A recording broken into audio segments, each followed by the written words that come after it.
You're listening to The White Rabbit, conversations on the art of presenting in a rather noisy world. Your hosts are Matt Krause and Alper Rozanes. Matt helps leaders of international companies speak, write, and present with confidence. Alper is a communications trainer and a startup investor with a diverse portfolio of companies in Barcelona. If you like this podcast, please share it with friends and colleagues. Now, on to Matt and Alper for today's conversation. So we've been doing presentation tips basically for 8 or 9 months. Yes.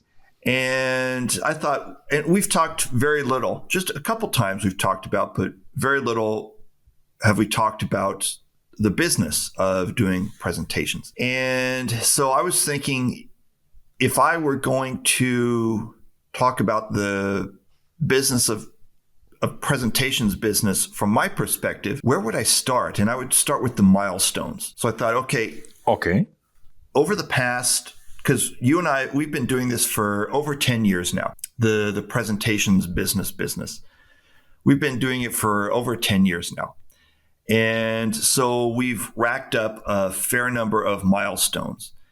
And I thought, what are the 3 or 4 or 5 milestones that I would mention to people to kind of explain my journey? Because, you know, if you have a presentation, if you have a presentations business and you've been doing it for 10 years, you have a pretty good idea of what a mature presentations business looks like. But when you're just starting out, or when you're in the first few years of a presentations business, you probably don't know what a mature presentations business looks like. And you're probably sitting there wondering, you know, what should I be paying attention to? So I thought, okay, well, that's where I would start, is by laying out what are the milestones that I've gone through as my business matured. Okay. And so I've got some that I have written down here. And if you like this topic, then maybe next time we can cover what are the milestones that Alper has gone through in his business. How does that sound? Okay. Let's do that. Yeah. Cool. So I came up with, for me, there were 4 particularly significant milestones, and they have very visual memories associated with them. You want me to go through with them, or to describe them? Yes. Okay. I will ask for them, and then I will ask for their juice. The very first one, and this was back in 2013, I think. So, and it was one of our first jobs together. And the milestone that comes to mind is this restaurant near where I was living at the time that served nothing but beans and rice. And I ate beans and rice all the time. And by beans and rice, I mean, you know, in Turkish, kuru fasulye ve pilav. That's what I'm thinking of. Okay, so this restaurant served nothing but beans and rice, and I ate there all the time until I didn't have money for beans and rice anymore, and that's when I started presentation training. And okay, the thing that I learned there, and I thought it was quite amazing, was that people would pay money for presentation training. You know, I took it for granted. I started out some years before that at Toastmasters, you know, which is usually a pretty much free organization. And so presentations and public speaking, it was always a free skill that you picked up. And here all of a sudden was somebody paying me money for it. And I was like, wow, you could actually make a living out of this. So that was the first milestone that I cleared. People pay good money for this. So that was the first milestone. The second milestone, I call it the lipstick on a pig progression. And you've heard me use this phrase many times before, lipstick on a pig. Yes. And this particular experience, it was probably in 2014, it was probably in 2014 sometime. And I was going around from office to office, and in this particular office, it was some pharmaceutical company. I can't even remember which one it was. It was some pharmaceutical company on the eastern side of Istanbul. And the CEO of this pharmaceutical company was giving a presentation the next day. And so my job was basically just to put lipstick on a pig. It's like the presentation had already been done. It had already been in the works for God knows how long before Matt came onto the scene. And the presentation was going to be delivered the next day. And my job was just to sit there and listen to the delivery and make a few tweaks. And that's a significant milestone for me, because at that point on that day, I started thinking, if people think that you're the guy who, they can just do whatever and then call you the day before and have you come in here and wave your hands and all of a sudden things are going to be magic and they're going to be awesome. If that's the way if those are the people that are hiring you, you're never going to go far with this. You're not going to be able to continue making a living. You're not going to go on to the next phase of this. Yes. So I realized at that point that this is not good enough. Something has to change. This is not good enough. Being seen as this person is not good enough. And so that was the second milestone. I call it the lipstick on the pig milestone. And the third milestone came about a year later. And I was thrashing around, looking for a way to be seen as not that person, not the person you call 24 hours before, wave their hands and make some fairly insignificant changes. So I spent it after that milestone, after that day in the pharmaceutical office, I spent about a year thrashing around, looking for a way out. And finally, one day I found it, and it was the things that I remember most vividly from that memory are a stairwell and cigarette smoke. Because I had a client at that point who they all smoked. They smoked cigarettes, and they couldn't smoke in the office, so they would go into the stairwell to smoke. They would, which is still inside the building, right? Yeah, I am just assuming that this is an inside stairwell. Yeah. So I don't know why. Somehow they saw that as significantly different, but they did. So anyway, so I'm sitting there, and it's a concrete stairwell. So I'm sitting there on the concrete steps, and I got my notebook and my pen out, and my client, he's got an interview a couple days from then, or the next day, tomorrow or something, or a couple days from then or something like that. So anyway, he was telling me, this is the interview. These are the kinds of questions they'll ask. And on my notebook, I was writing down what my suggested answers were. And at that point, and that was a significant moment for me, because I realized that people pay good money and value structural input.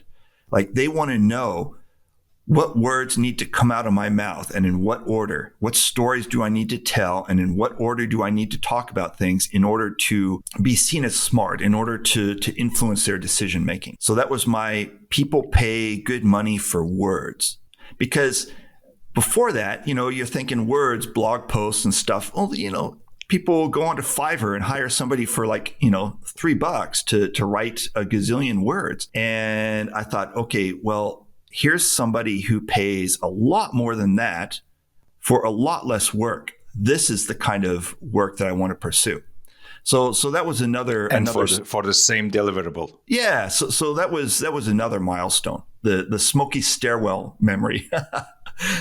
The next milestone is, it's a job that you and I both worked on. And this project was, what year was that? I think that was 2017 or 2018 or something like that. It was 2017. So I think so. Yeah. Yeah. A couple years have passed since my smoky stairwell experience. And this project that we were working on, this company was trying to build something in another country.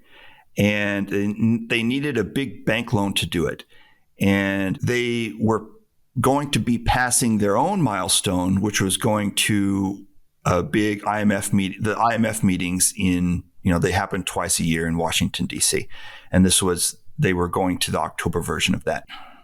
That milestone showed me that people pay really good money if you can solve an expensive problem. When I think back to the pharmaceutical company, there was no expensive problem being solved.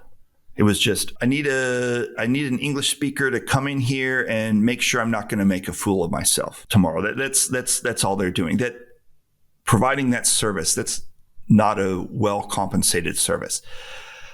But if you can solve an expensive problem, then you can make a good business out of that.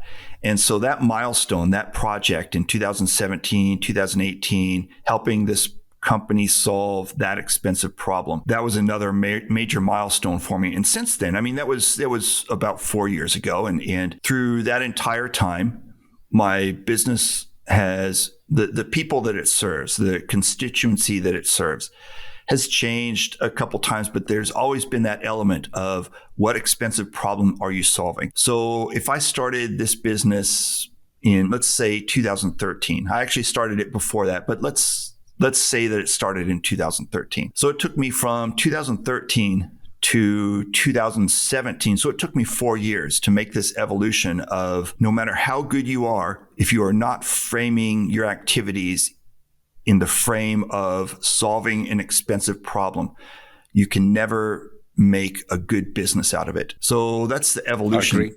Yeah, that's the evolution that I've gone through. And so, do you think there's a next step? Yeah, there's a next. I've for the past couple of years, I've been wondering what is the next step, and there is a next step. I've just been wondering what it is because I don't know.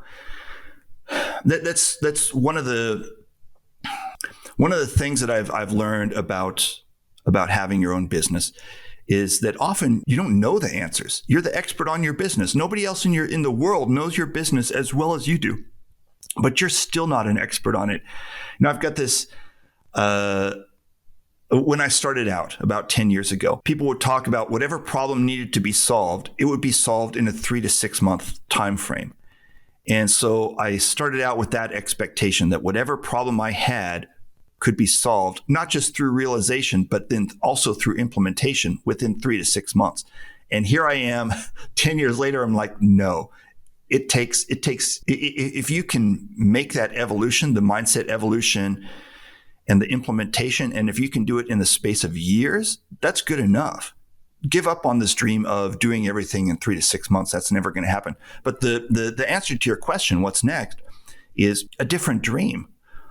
Because when I started out in 2013, when I started out and I was eating beans and rice, my dream was to put a roof over my head and food on the table. And that's what I did. And here, 10 years later, that's still pretty much my dream, is to put a roof over my head and food on the table. And the roof is bigger, there's more food on the table. There are more mouths being fed, but it's still basically the same dream: roof overhead, food on table. And so whatever comes next for me, and I'm not sure what it is, but whatever comes next for me is going to be some other dream besides that one. And there's a scene that I like a lot from a movie. The movie Blow with Johnny Depp. Have you ever seen that movie? Yes, of course. Oh, okay. Many times. And there's a scene that I love from that movie. And Johnny Depp, he's in prison. He's in prison for trafficking marijuana or something like that. And his cellmate is this Colombian guy who is also in jail. And I think that he was in jail or he was in prison for stealing cars or selling stolen cars or something like that. But anyway, so they're having a conversation, Johnny Depp and his cellmate. They're having a conversation one night. And the Colombian guy says to Johnny Depp, the problem is that you have the wrong dream. And I've been thinking about that for years. If your dream does not change, then even if your life gets bigger, it's still basically going to be the same. So at somewhere along the way, your dream has to change. And so that's the short answer to your question is Matt's dream has to change. That's the next step for his business. Okay. I would like to talk about that in a future episode as well. Yeah. So also in a near future episode, then let's turn the tables and you tell me what are the main milestones that you've gone through in the evolution of your business. Okay. And interestingly enough, it will be pretty similar to yours, if not time-wise, but location-wise, because we were living in the same neighborhood, and I think we came to these realizations within a short distance apart from each other. Yeah, we often we're coming to these realizations just within a couple kilometers of each other. So yeah, I'm sure that I will already know the stories. The stories will be new for our listeners, but I'm sure that I will have heard many of them before. Yeah. So that's about it for today. Talking to you. Thanks for the experience and from the perspective. Yeah. So I will talk to you next week then. Take care. Bye-bye. Okay. Bye-bye. Thank you for listening to The White Rabbit with Matt Krause and Alper Rozanes. You can subscribe to the podcast on Spotify, iTunes, or through your favorite feed.